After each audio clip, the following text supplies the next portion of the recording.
Have you ever heard the shocking truth that nearly 70% of HOA disputes in America end up escalating into fights, legal battles, or ruined neighborly relationships? It sounds unbelievable, but that's the reality of living under the power of a homeowners association. And I learned that the hard way when I was at my weakest point in life, and my HOA Karen decided to strike. My name is David Miller, and I live in Cedar Oaks Community, a tidy neighborhood in the suburbs of Dallas, Texas. It's the kind of place where every lawn looks manicured, every house has the same shade of beige paint, and every mailbox stands perfectly straight like soldiers in a row. At first, I thought living here would give me peace and stability. I thought a community like this would bring people together, but I couldn't have been more wrong. Because when you give power to the wrong kind of person, they don't use it to build, they use it to destroy. And my neighbor Karen Whitmore was the perfect example of that. She was the kind of person who smiled at you in public, but secretly kept a mental checklist of every tiny flaw she spotted on your property. Too many weeds? You'd get a letter. Fence paint chipped? Expect a fine. Leave your trash bins out a few hours late? She'd snap a picture and send it straight to the HOA. And the worst part was, she enjoyed it. I never thought I'd end up on her radar.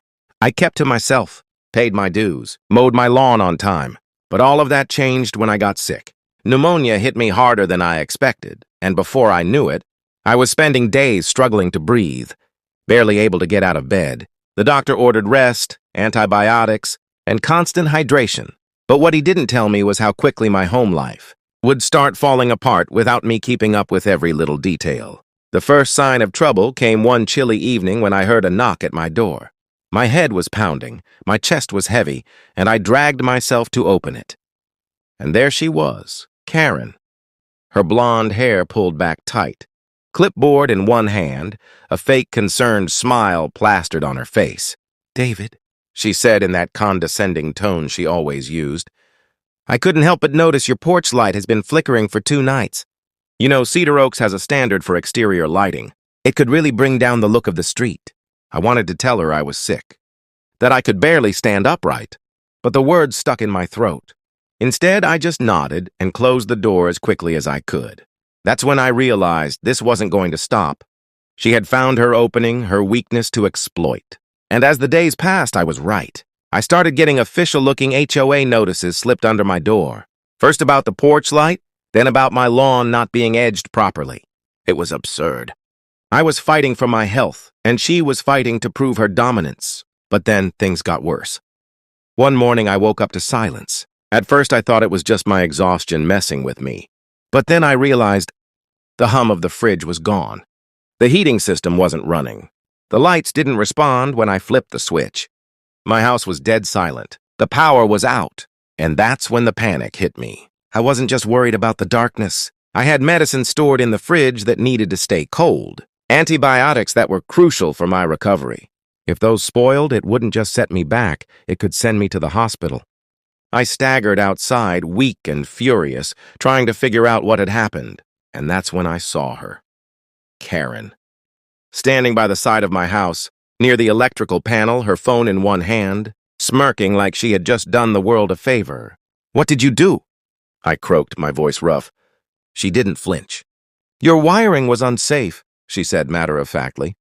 "As a board member, I had the authority to act before it became a hazard to the community. You should be thanking me." Thanking her?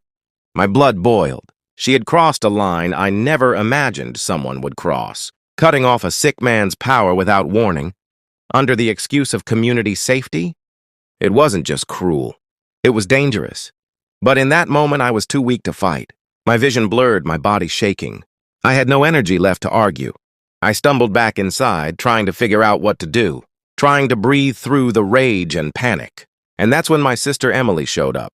She had been checking in on me every few days, making sure I had groceries and reminding me to take my medicine.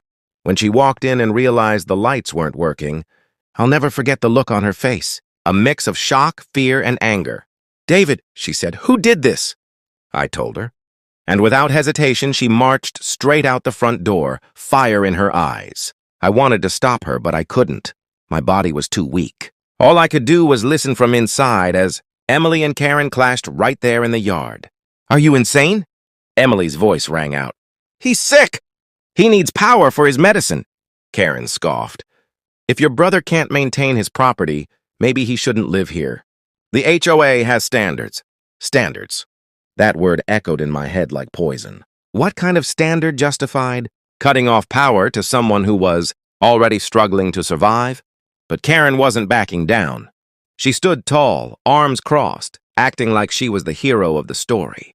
Emily shouted back, telling her she'd call the police, the power company, whoever it took. And that's when Karen slipped up. Go ahead, she sneered. You'll see I had every right. It's all documented. I even recorded myself shutting it off. She recorded herself. That one sentence changed everything. Because if she had a recording, that meant she had evidence. Evidence we could turn against her. Emily stormed back inside, already pulling out her phone, determined to make calls. But me? I sat there in the dark, shivering, trying to calm my breathing. And I realized this wasn't just about me anymore. This was about every neighbor who had ever been bullied, every resident who had ever been pushed into silence. Karen thought she was untouchable. But she was about to learn that even the weakest man can fight back when he's pushed too far. And that was only the beginning.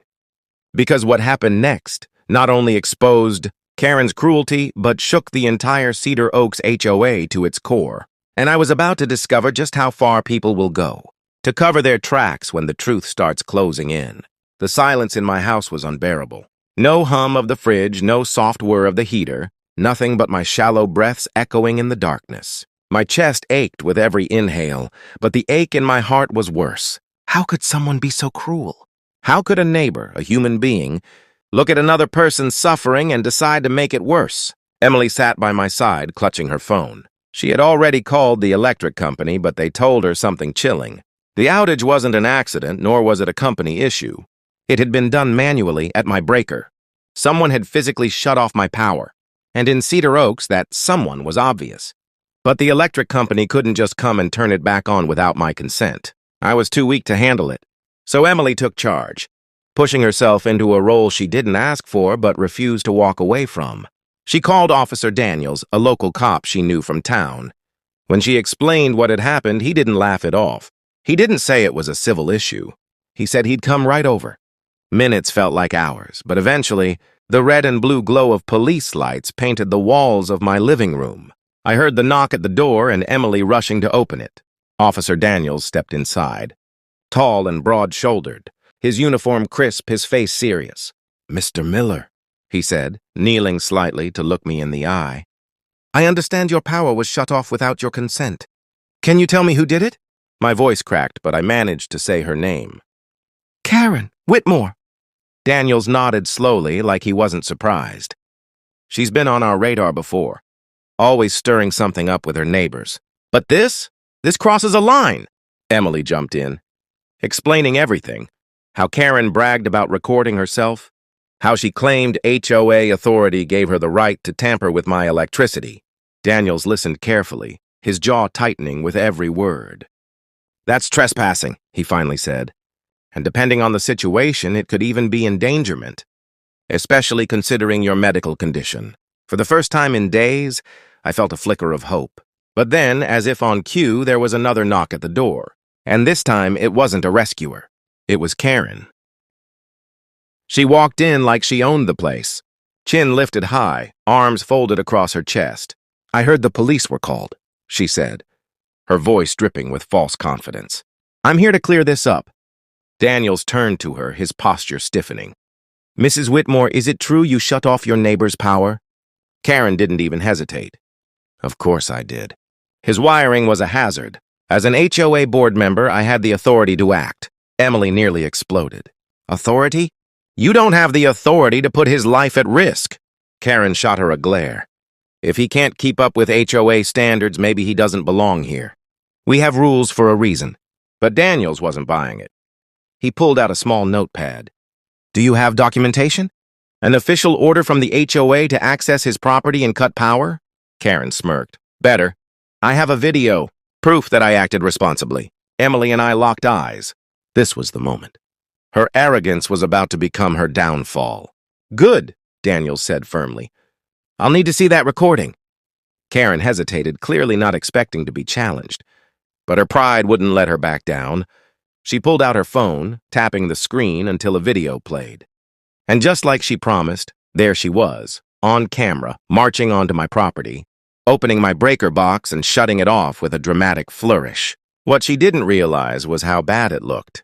She narrated the whole thing like some self-proclaimed hero, talking about protecting the community and fixing hazards. And then, in the background of the video, you could hear me coughing violently inside the house. Daniel's expression darkened. You understand this doesn't prove your authority. This proves you trespassed and knowingly shut off essential utilities to a sick resident. That's a serious offense. Karen's smugness faltered, but only for a moment. You can't arrest me. The HOA will back me up. They know I was acting in the best interest of Cedar Oaks. Daniel shook his head. That's for the courts to decide. For now, you're going to need to come with me for questioning. The color drained from her face. What? You can't do that! I'm on the HOA board. Exactly, Daniel said coldly. Which means you should have known better. Watching Karen being led out of my house in handcuffs should have felt like victory. But in truth, it was only the beginning. Because while the police handled their side of things, the HOA wasn't going to let this go quietly. And sure enough, the very next day, I received a notice. A mandatory meeting of the Cedar Oaks board, with my situation on the agenda. Emily insisted on going with me. I was still weak. But I wasn't about to let Karen spin the story without defending myself. We walked into the HOA hall, a sterile, brightly lit room with rows of folding chairs, and a long table at the front where the board sat. And of course, right in the center was Mr. Grant, the HOA president, looking uneasy. Emily slammed her hand on the table. Are you serious? He almost ended up in the hospital because of you. The room murmured with whispers. Neighbors glanced at each other, shifting uncomfortably. They had all dealt with Karen before, but few had seen her go this far. And that's when Emily made her move. She pulled out her phone and connected it to the projector in the hall. With one click, the room went silent as Karen's own video played on the big screen. Every second of her trespassing, every arrogant word, my coughing in the background, the smirk on her face as she flipped the switch. When the video ended, the silence was deafening. Mr. Grant cleared his throat, his face pale. Mrs. Whitmore, this is troubling. Very troubling, Karen stammered, trying to regain control. I was only doing my duty. You all know me. I care about this community more than anyone. Don't let one misunderstanding... But it was too late. The neighbors weren't buying it. People who had once stayed quiet were suddenly finding their voices. One man stood up saying she had harassed him about his lawn chairs. Another woman said Karen fined her for planting the wrong color of flowers. Complaint after complaint spilled out, years of resentment finally boiling over. Karen's face twisted, her control slipping. You're all ungrateful. Without me, this community would fall apart. Mr. Grant sighed heavily, then turned to me. Mr. Miller, on behalf of the board, I apologize. What happened to you was unacceptable. Effective immediately. Mrs. Whitmore is suspended from the HOA board pending further investigation. And as for you, your dues for the next 6 months will be waived as compensation. The relief that washed over me was indescribable, not just because I was vindicated, but because, for once, Karen had been exposed in front of everyone. Her power shattered not by my strength, but by the truth. As Emily and I left the hall, neighbors I barely knew came up to shake my hand, to tell me they were glad I spoke up. Some even admitted they'd been too scared to challenge Karen before. But now they knew she could be beaten. That night, as I sat in my living room with the lights finally back on, I thought about everything that had happened, about how vulnerable I'd been, how easily she had tried to exploit that. And I realized something important. People like Karen thrive when others stay silent. They grow stronger when fear keeps us apart. But the moment we stand together, their power crumbles.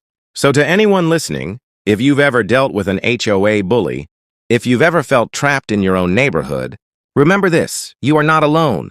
Speak up, share your story, because silence protects the bully, but truth protects us all. And as for Karen, well, the last I heard, she moved out of Cedar Oaks. Maybe she'll find another neighborhood to torment. But if she does, I can only hope they see her for who she really is, before it's too late. Because power, once stolen, has a way of taking everything with it. But justice? Justice always finds the light.